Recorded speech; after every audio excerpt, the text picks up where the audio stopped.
What's up, Fishtank people? FishtankTV.com, Dustin's Fish Tanks, bring it to you on a Sunday, highly caffeinated. I'm just gonna stuff this video with value for you. I got 5 native species in your face and an Overflow DIY project to show you. So here we go, get excited. First things first, I got so many extra tanks and it's always fun to like see, oh, well, what can I do? I had this 29-gallon literally sitting empty in the greenhouse, so I decided yesterday to throw it out here, and I want to hit these plants with full freaking sunlight, okay? It's a blast, it's a ride. I like watching the plants. If you can take away one thing from this video besides the species, watch the freaking plants, folks. Watch the plants. The plants are going to tell you how they're doing, okay? So here's what's going on. 29-gallon tank.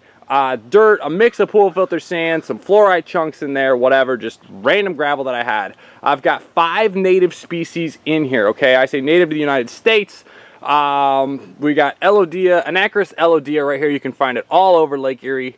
I've got Laguigia. This is Laguigia rippens. I know there's all kinds of species of Laguigia throughout. Shout outs to the Guapa members, particularly Kevin Allen, who's always like finding cool species out in the wild in the U.S. We've got Hemianthus. This is baby tears, not dwarf baby tears, just regular baby tears. I've seen this growing myself natively in South Carolina, up on the shores, high light, but you can use this plant in a dirted tank with, I'm gonna pull it out here. You can use this plant in a dirted tank with highlight, but this plant just absolutely loves full sun, loves it, and you can see like that bright green growth on there. Personally, to plant this, by the way, if you want it about 1 inch tall, take it and cut it about 1.5 inches and then shove half of it down there. But you can see that that's good. So I went and I did this. I don't know how well you can see that with the glare, but I planted a bunch of it there. So I'm excited to see how that's doing. I got Sagittaria chilensis, okay? There's all kinds of sag in the United States. Dwarf sag, I think, grows natively in the Maryland area. Not sure if chilensis is native to the United States or not, but either way. So that's 1, that's 2, that's 3. Laguigia. Oh, and jungle vibe. Duh.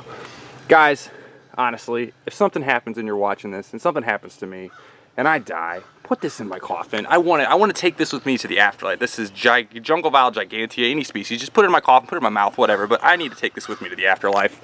So yeah, so that's what I'm doing here. So I'm planting all these species. Look, I'm not trying to aquascape it. I'm trying to see how these plants grow, okay? But the problem with this tank setup outside is this. If you just set up an aquarium outside, you do not have like enough you don't have enough control of the temperature. I talked about this a couple Fridays ago. By the way, I'm having fun doing the Friday videos. So like, to just set an aquarium outside in the full sun, you get big temperature swings. So what do you do to solve that? Well, you can set it in the shade, which is all right, or you can connect it to a larger body of water that will not have as big a swing. So what I'm going to do, I showed you guys how I connected it over here. I'm going to show you quickly as I set this camera down. Actually, I'm going to show you the parts to do it. I'm going to connect it with an overflow connector like that. I've already built that one. I'm going to show you how I'm going to connect that one up. But here's all you freaking need, okay? You need PVC. My man Joey's got a longer version of this. I'm going to give you the 2-minute Dustin version of it, okay? PVC. You get this one, you cut it to the length that you want, how far down you want it to go. I recommend not going too close to gravel, you'll suck it up. So I've cut that one there. I've got 1, 2, 3, 4, 5 of these elbows. And then I've got this one right here. And then this is the critical one. I'm going to set this down and show you. This is how we do it. This one goes down, this one connects on top of here. This hangs on like that. This piece goes down. Now, this piece right here, folks, is the most critical one of all. You take this, you put this in here. This one is going to regulate where your water level is, okay? Very important. Now look, you'll see the water level will be right here, but I use this output right here, a little T on top, so it's open at the top. That's your water level. Check that out. That's your water level. And then you can do some modifications, like once you get it going, you know, you can like put this out into there or whatever. Tori Brown, shout out to all the old people, Tori Brown and Mike Barber of Restazonia, for like showing me this or whatever. But Tori doesn't use glue in his PVC setups. I'm using glue on that one here. This is what you use. It's a 2-part. That's the purple stuff is the primer. Then you use this stuff to seal it. Mike at Restazonia says you can use dye in this to color the PVC itself. So actually like put black dye in this purple and like paint the PVC so it's not quite as unsightly. But I want to show you how I get these siphons going. Now look, it's easy for me to do this outside, so I'm not going to act like, you know, it's easy to do this indoors, but here's what you do. This one is different, okay? This one, the water level will be lower because it's way down here, but I want to show you how I do it. This is as simple as it gets. You ready? To cover this, get them full, tilt upright, tilt this way, all the bubbles come out, take it, hold it over the tank, stick it down.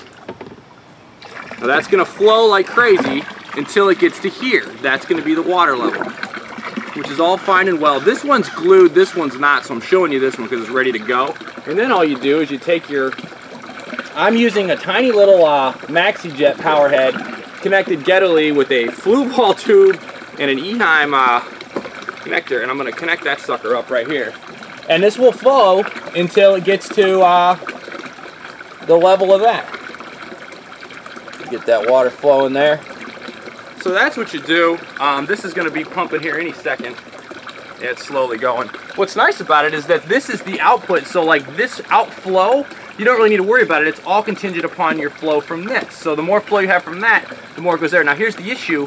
If this right here overpowers this, you're gonna have a backup and it's gonna overflow the top. So you really, really wanna, if you're gonna do this in your aquarium, do it outside, test it and modify it and all that stuff outside so you can make a mess. So a couple of tips with this too. These are great. These suck, okay? These suck, these are great. Just spend the extra 10 bucks. These are awesome. Just boom, boom, boom, hack, cut it. So that's what I'm doing. You can see this, give you a full shot right here. So yeah, obviously look, Ghetto look up front. You can paint it. I told you how to paint it. This water flow is coming in through here. It's a little tiny Maxi Jet down there. Love that. Rigged it myself. It was broken, found it in the bottom pond. Still working after a year in the bottom of a garden pond. So that's our outflow there. That will connect, and then this water level will stay here. So this piece, again, the big takeaway, is this piece right here. So when you get this going, this is what you're gonna be cutting a lot. You're gonna be messing with this. I recommend you cut it kind of higher and then slowly cut it down because that's gonna be your output. That right here will keep you at this water level. So that's what I'm doing. I'm having fun. Can you tell? So if you like what I'm doing, subscribe, make it an awesome week. And June 27th in the New York, New Jersey area, come hang out with me at Reefapalooza. I'm really excited about that. No booth, walking around, shooting videos, talking to fish tank people, talking to vendors, talking to everybody about just soaking up knowledge. Come check it out. Everybody make it an awesome week. Talk to you on Friday and tank on. Later.